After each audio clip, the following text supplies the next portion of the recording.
বাংলাদেশে টোটাল ৩৭,০০০ মানুষকে আমরা এই ফ্যামিলি কার্ডের আওতার মধ্যে নিয়ে এসেছি। এটি আমাদেরকে একটি সময়, কয়েক মাস সময়, 2 মাস 3 মাস সময় দেখতে হবে এটির কি ফলাফল হয়। সরকারের কিছু নিয়মকানুন আছে যেটি আমি আগে উল্লেখ করছি। তারপরে আমরা ধীরে ধীরে আস্তে আস্তে এটির প্রসার আমরা বাড়াতে থাকবো। এই বাংলাদেশের জনসংখ্যার অর্ধেক হচ্ছে নারী। এই নারীদেরকে যদি আমরা পেছনে ফেলে রাখি, পুরুষদের পাশাপাশি যদি নারীদেরকে আমরা স্বাবলম্বী করে গড়ে তুলতে না পারি, তাহলে এত বড় দেশ, 20 কোটি মানুষের দেশ, আমাদের 20 কোটি মানুষের এই দেশ মানে বিশাল বড় একটি দেশ, এই দেশকে আমরা সামনে এগিয়ে নিয়ে যেতে পারবো না। আমরা যত কথা বলি, যত পরিকল্পনাই করি না কেন। এবং সে কারণেই এই নারীদেরকে স্বাবলম্বী, বিশেষ করে অর্থনৈতিকভাবে স্বাবলম্বী করে গড়ে তোলার জন্য আমরা ফ্যামিলি কার্ডের কথা, বাংলাদেশে প্রায় 4 কোটি পরিবার রয়েছে এবং আমরা মনে করি শহর, গ্রাম, মধ্যবিত্ত, নিম্ন মধ্যবিত্ত, নিম্নবিত্ত সবকিছু মিলিয়ে প্রায় 4 কোটির মতন পরিবার রয়েছে। এবং আমরা পরিকল্পনা করেছি যে এই পরিবারগুলো যে নারী প্রধান আছে তার কাছে আমরা একটি করে ফ্যামিলি কার্ড পৌঁছে দেব। এই ফ্যামিলি কার্ডের মাধ্যমে আমরা কিছু সম্মানী বা সহায়তা আমরা সরকার বা রাষ্ট্রের পক্ষ থেকে আমরা তাদেরকে দিতে চাই, কারণ আমরা মনে করি অবশ্যই এইটি সবাই পাবেন।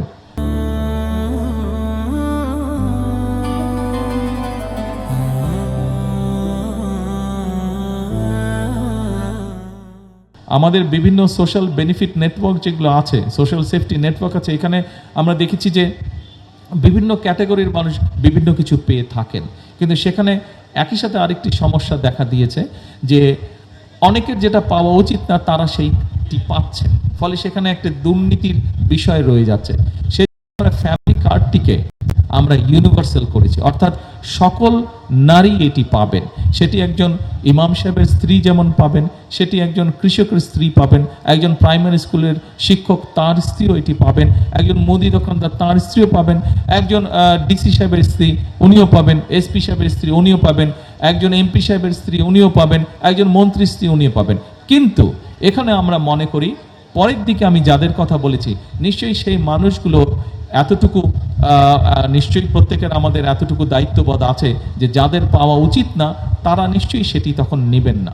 তার ফলে যেটি হবে, যাদের আসলেই পাওয়া উচিত সেই পরিবারগুলোর কাছে আমরা সেই সহায়তাগুলো পৌঁছে দিতে পারবো। আমরা ফ্যামিলি কার্ডের পাইলট প্রজেক্টটি শুরু করেছি। আপনারা নিশ্চয়ই কম বেশি আপনাদের অনেকেরই ধারণা আছে যে সরকারের কোনো কাজ যখন শুরু করতে হয়, এই ধরনের কাজ, তখন পাইলট প্রজেক্ট প্রথমে করতে হয়। সরকারের কিছু নিয়ম কারণ আছে, পাইলট প্রজেক্ট করতে হয়। সেই পাইলট প্রজেক্টের অধীনে আমরা অলরেডি এর মধ্যেই ফ্যামিলি কার্ডের কাজ শুরু করেছি এবং দিনাজপুরে আমরা আমাদের দিনাজপুর 6তে আমরা এই ফ্যামিলি কার্ডের যে পাইলট প্রজেক্ট শুরু করছি। 10টি জায়গায় আমরা বাংলাদেশের 14টি জায়গায় 15টি জায়গায় আমরা শুরু করেছি পাইলট প্রজেক্ট। তার মধ্যে দিনাজপুর 6, অর্থাৎ আমাদের ডাক্তার জাহিদ সাহেবের যে এলাকাটায়, সেখানে আমরা শুরু করেছি। বাংলাদেশে টোটাল ৩৭,০০০ মানুষকে আমরা এই ফ্যামিলি কার্ডের আওতার মধ্যে নিয়ে এসেছি। এটি আমাদেরকে একটি সময়, কয়েক মাস সময়, 2 মাস 3 মাস সময় দেখতে হবে এটির কি ফলাফল হয়। সরকারের কিছু নিয়মকানুন আছে যেটি আমি আগে উল্লেখ করছি। তারপরে আমরা ধীরে ধীরে আস্তে আস্তে এটির প্রসার আমরা বাড়াতে থাকবো। অর্থাৎ আমাদের যেই কমিটমেন্ট ছিল এবং যেই লক্ষ্য, অর্থাৎ বাংলাদেশের নারীদেরকে এম্পাওয়ার্ড করা, তাদেরকে স্বাবলম্বী করে তোলা, এটি আমরা ধীরে ধীরে এই কাজ শুরু করেছি।